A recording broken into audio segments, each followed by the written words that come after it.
আসসালামু আলাইকুম রহমতুল্লাহি ওবরকাতুহ।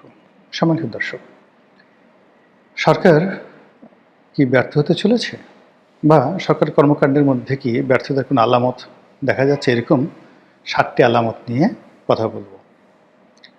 অনেকে হয়তো বিরক্ত হতে পারেন যে সরকার 2 সপ্তাহ হলো ক্ষমতায় এসেছে, এর মধ্যেই আপনি নেতিবাচক কথা বলা শুরু করলেন কেন? সাধারণত সরকার একটা হানিমুন পিরিয়ড থাকে, তো কাজেই সরকারকে একটা সুযোগ দিতে হবে, এই কথা আমিও বুঝি। কিন্তু একটা বিষয় আপনাদেরকে বলি, মর্নিং শোজ দ্য ডে। সকালবেলায় আপনি বলে দিতে পারেন যে দিন কেমন যাবে, নাম্বার 1। নাম্বার 2 হলো যে একেবারে প্রথম দিন বাসরাতে বিড়াল মারতে হয়। সরকারের সেই হানিমুন পিরিয়ডে যদি নেতিবাচক কথাগুলো বলা হয় সরকারকে, তাহলে সরকার খুব দ্রুত সিদ্ধান্ত পরিবর্তন করতে পারবে এবং সরকার ফিরে এসে সফলতার পথে পা বাড়াতে পারবে। কিন্তু আপনি যদি তাকে হানিমুন পিরিয়ড করতে দেন এবং একবার যদি সরকার কোনো কারণে তার যে কর্মকাণ্ড, নেতিবাচক কর্মকাণ্ড, সেই কর্মকাণ্ডের জ্বালা আবদ্ধ হয়ে পড়ে, তাহলে তারা চেষ্টা করলেও সেখান থেকে বেরোতে পারবে না। এখন প্রশ্ন করতে পারেন যে আপনি বিএনপির কে? আপনার কি কোনো পদ পদবি আছে? আপনি এত বিএনপিকে নিয়ে মাথা ঘামাচ্ছেন কেন?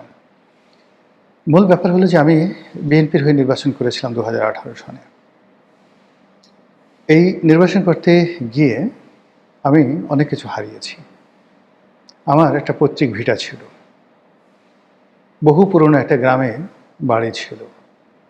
সেই বাড়িটিকে বুলডোজার দিকে ভেঙে মাটির সঙ্গে আওয়ামী লীগ সরকার মিশিয়ে দিয়েছে। এবং সেই বাড়ির সোনা, গহনা, গাটি, টাকা, পয়সা, ফার্নিচার কোনো কিছু আমরা নিতে পারিনি। রীতিমতো মব করে লুট করে নেওয়া হয়েছে।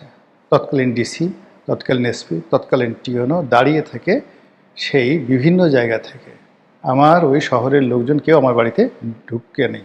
অন্য এলাকা থেকে লোক ভাড়া করে এনে সরকারি মদদে এই আমার বাসা লুণ্ঠন করে ফেলা হয়েছে। একটা ইট ছিল না, এবং স্পটে দাঁড়িয়ে সেই যে উপজেলা নির্বাহী কর্মকর্তা ইট, বালু, সিমেন্ট, রড থেকে শুরু করে বাসার যত ফার্নিচার সঙ্গে সঙ্গে স্পট ডিসিশন নিয়ে সেইগুলো টেন্ডার করে সেই টাকা উপজেলা ফান্ডে জমা দিয়েছে।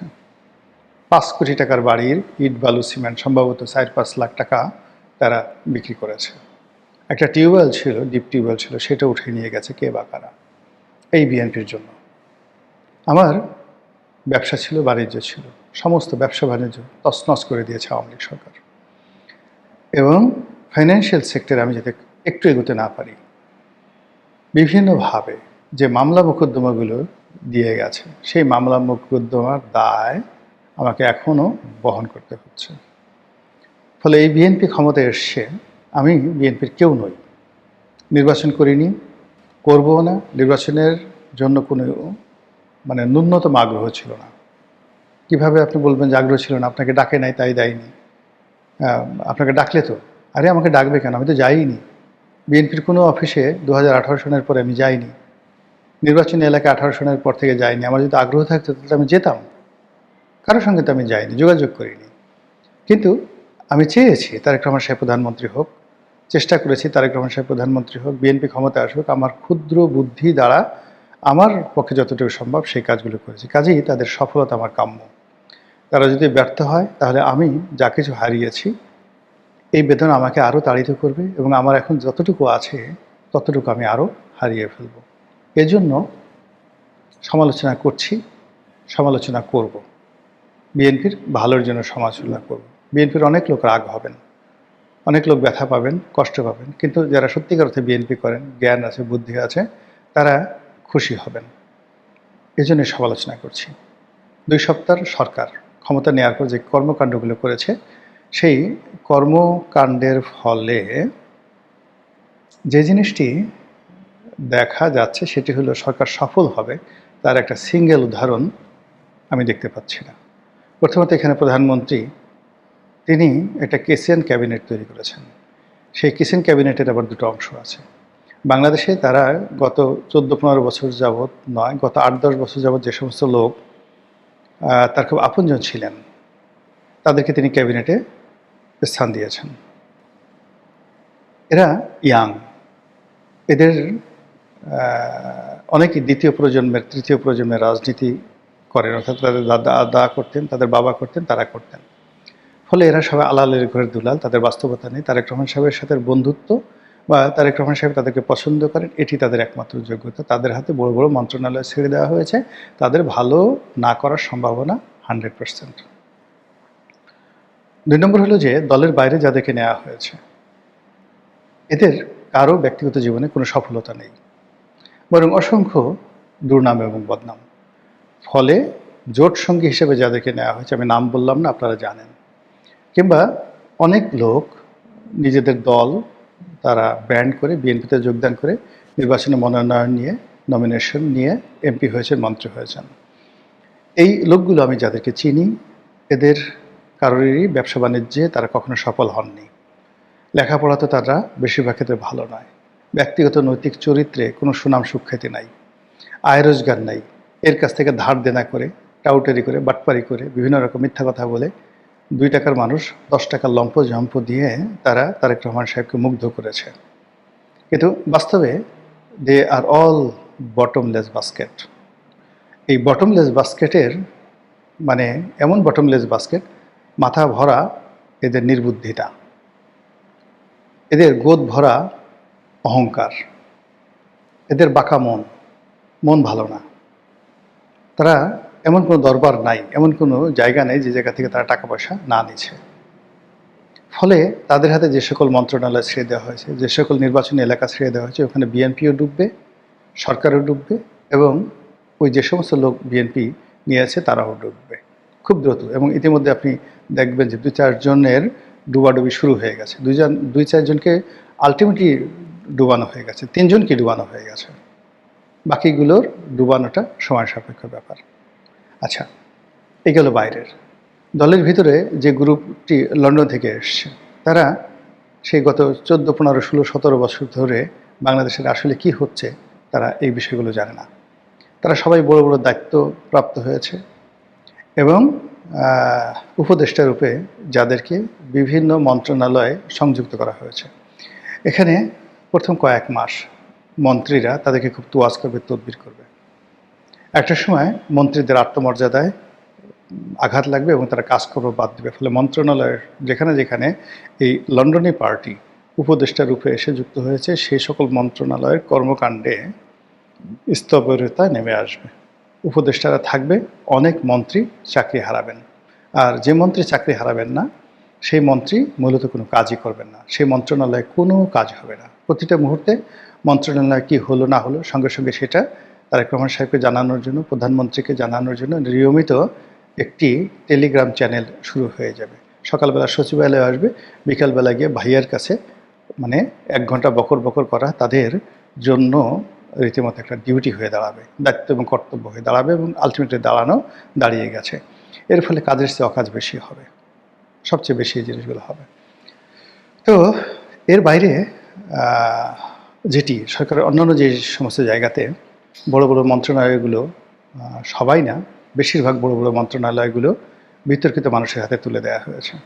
কেউ ঋণ খেলাপি, কেউ ব্যাংক খেলাপি, কেউ লোভী, কেউ অন্যের টাকা মেরেছে। এবং সবচেয়ে ভয়াবহ ব্যাপার হলো যে এদের একটা বিরাট অংশের সঙ্গে তারেক রহমান সাহেবের গত 17 বছর ধরে একটা মনস্তাত্ত্বিক যুদ্ধ ছিল। এদের একটা বিরাট অংশ একাগারের সময় দলের সাথে বেইমানি করেছে, এদের একটা বিরাট অংশ বেগম জিয়ার সঙ্গে বেইমানি করেছে, একটা বিরাট অংশ বেগম জিয়ার পক্ষে ছিল, একটা বিরাট অংশ তারেক জিয়ার বিপক্ষে ছিল। তারা গুরুত্বপূর্ণ দায়িত্বের মধ্যে পড়ে তারা চেয়ারে বসে সারাদিন যে কাজটি করবে, তারেক রহমান সাহেবকে মনে মনে গালাগালি করবে, অভিশাপ করবে এবং কাজ করবে না। এবং একই অবস্থা কিন্তু সেই আলেকজান্ডার পড়েছিলেন। তিনি যখন ভারত আক্রমণ করতে আসছিলেন, মাঝপথে তার সৈন্যবাহিনী বিদ্রোহ করে বসলো। ঠিক সেই বিদ্রোহ করার সময় তিনি খুব বিপদে পড়ে তার যে শিক্ষক প্লেটো, তার কাছে একটা চিঠি লিখলেন, বিরাট সে ঐতিহাসিক চিঠি। চিঠির প্রেক্ষিতে প্লেটো তাকে একটা বুদ্ধি দিলেন, খুবই গোপনীয় একটা বুদ্ধি। সেই বুদ্ধি অনুসরণ করার ফলেই আলেকজান্ডার সেই বাংলাদেশে, ঠিক এই ভারতবর্ষে আক্রমণ করার সুযোগ পেয়েছিলেন। এখন তারা জনাব তারেক রহমান সাহেবের চারিপাশে এরকম বিদ্রোহ করা গোপনে প্রকাশ্যে লোকের অভাব নেই। একেবারে তিনি যাদেরকে রাস্তা থেকে তুলে নিয়েছেন তারা আছে, তিনি যাদেরকে ক্ষমা করেছেন তারা আছে, তিনি যাদেরকে করুণা করেছেন তারা আছে, যাদেরকে ভালোবেসেছেন তারাও আছে। যাদেরকে ভালোবেসেছেন তাদের বক্তব্য হলো যে আমাকে ভালোবেসেছো ভালো কথা, কিন্তু আমার চেয়ে অমুকে কেন বেশি ভালোবাসো?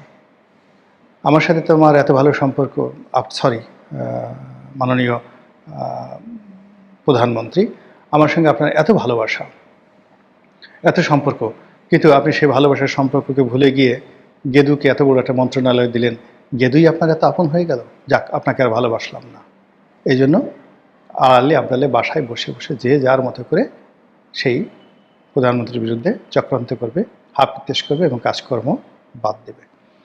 এবং আপনি খুব দ্রুত দেখতে পাবেন যে নির্বাচনী এলাকার সঙ্গে যে এমপিদের যে সম্পর্ক এটি বিচ্ছিন্ন হয়ে যাবে। সবাই ঢাকা কেন্দ্রিক হয়ে যাবে ব্যবসা বাণিজ্য করার জন্য, টাকা উপার্জন করার জন্য।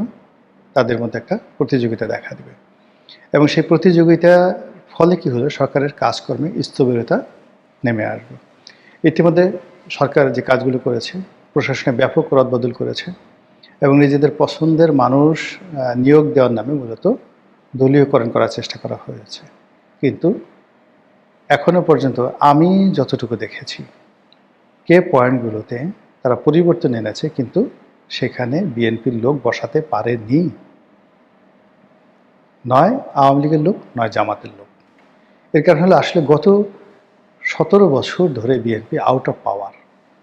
ফলে বিএনপি যে ডেডিকেটেড যারা লোকজন আছে আসলে তারা কেউ নেই। বেশিরভাগ লোক আওয়ামী লীগের, তারা এখন সং ধরে বিএনপি সাজার চেষ্টা করছে। সার্টিফিকেট আওয়ামী লীগ জামানাতে যেভাবে তারা সার্টিফিকেট ম্যানেজ করতে ছাত্রলীগ করেছে, এখন তারা ছাত্রদল করেছে, এই সার্টিফিকেট তারা ম্যানেজ করেছে। অনেক বড় বড় পুলিশ কর্তা থেকে শুরু করে অনেকের এখন দেখা যাচ্ছে খুব দাপট, কিন্তু তারা আওয়ামী লীগ জামানাতে কী করেছে না করেছে, আওয়ামী লীগের লোকজনকে আপনি সুযোগ দেন, জিজ্ঞাসা করেন, তারা ভালো বলতে পারবে যে এই লোক আওয়ামী লীগ জামানাতে কী করেছে। এখন তারা বড় বড় পদ পদবিতে আছে। অন্যদিকে জামাত যেটা 2009 সন থেকে প্রস্তুতি নিয়ে রেখেছিল যে তারা তাদের যে গুপ্ত কর্মকাণ্ড সেটি সরকারের মধ্যে চালানো থাকবে। ফলে তাদের বহু মানুষ সেনাবাহিনীতে আছে, বহু মানুষ পুলিশ বাহিনীতে আছে এবং এখনও পর্যন্ত তারা 5% লোকের মুখোশ উন্মোচন করেনি।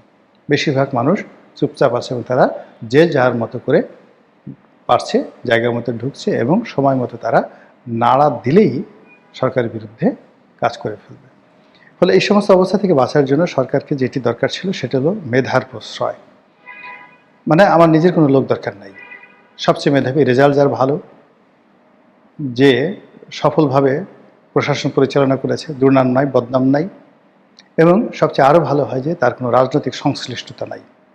যার যার রাজনৈতিক সংশ্লিষ্টতা রয়েছে, এমনকি যারা আওয়ামী লীগ করেছে, বিএনপি করেছে, জামাত করেছে, সবাইকে আউট করে দিয়ে যদি রাজনৈতিক সংশ্লিষ্টহীন একটি সিভিল অ্যাডমিনিস্ট্রেশন, মিলিটারি ব্যুরোক্রেসি, পুলিশের যে পদায়নগুলো করা যায়, তাহলে সরকার বাঁচতে পারে। আদারওয়াইজ এই সরকার খুব দ্রুত বিপদের মধ্যে পড়বে। সর্বশেষ যেটি বলি, আয় অনুযায়ী ব্যয়। সরকার এই গত 15 দিনে যে কাজগুলো করেছে, ইনকাম জেনারেট করার একটা সিঙ্গেল পরিকল্পনা আমি তাদের মধ্যে দেখিনি। কী করে ট্যাক্স বাড়ানো যায়, কী করে ট্যাক্স কমানো যায়, কী করে জনগণের স্বস্তি দেওয়া যায় এবং একটা স্ট্যাবল এবং যাকে বলা হয় ধারাবাহিক কনসিস্টেন্ট যে অ্যাডমিনিস্ট্রেশন গড়ে তোলার জন্য যা কিছু করা দরকার তার একটা কাজও না করে সরকার যে কাজগুলো করেছে তার কোথায় কোথায় দৈন্যতা আছে, সিটি কর্পোরেশনের টাকা নেই, ব্যাংকে টাকা নেই, এই জিনিসগুলো সরকারের কর্তা ব্যক্তিরা প্রকাশ্যে বলে দিয়ে প্যানিক ছড়িয়ে দিয়েছে। আর অনাহত অনেকগুলো ব্যয় বাড়িয়ে দিয়েছে। এই খাল কাটতে হবে, ওই কার্ড দিতে হবে, এই কৃষি ঋণ মকুব করতে হবে। মানে একটা পয়সা আপনি আয় করলেন না 15 দিনে, ক্ষমতায় এসে 15 পয়সা আপনি ইনকাম করলেন না, কিন্তু আপনি 15 টাকা খরচ করে ফেললেন। এবং যেভাবে এগুচ্ছে এবং যেভাবে এই খরচ করার একটা মহোৎসব তৈরি হয়েছে, বড় জোর 6-7 মাস এই দাপটগুলো চলতে থাকবে। এরপরে দেখবেন যে খাল কাটার জন্য যে কমিটি করা হয়েছে, এর প্রত্যেকটি কমিটির দিকে তারেক রহমান সাহেব তাকাবেন না, এদের মন্ত্রিত্ব চলে যাবে। এবং এই খাল কাটা নিয়ে এত দুর্নীতি হবে, এই ফ্যামিলি কার্ড বিতরণ নিয়ে এত দুর্নীতি হবে, পত্রপত্রিকা এত লেখালেখি হবে এবং এগুলো নিয়ে যে সিন্ডিকেশন হবে, এইগুলোর প্রেক্ষিতে সরকার যখন এখান থেকে ফিরে আসবে তখন রাষ্ট্রের অনেক কিছুই দেউলিয়াত্বের পর্যায়ে চলে গেছে। 7টা সমস্যার কথা বলতে চাচ্ছিলাম, 7টা কারণ, সম্ভবত বেশি বলা হয়ে গেছে। মহান আল্লাহ আমাদের সবাইকে হেদায়েত দান করুন এবং হেফাজত করুন। আসসালামু আলাইকুম ওয়া রাহমাতুল্লাহি ওয়া বারাকাতুহু।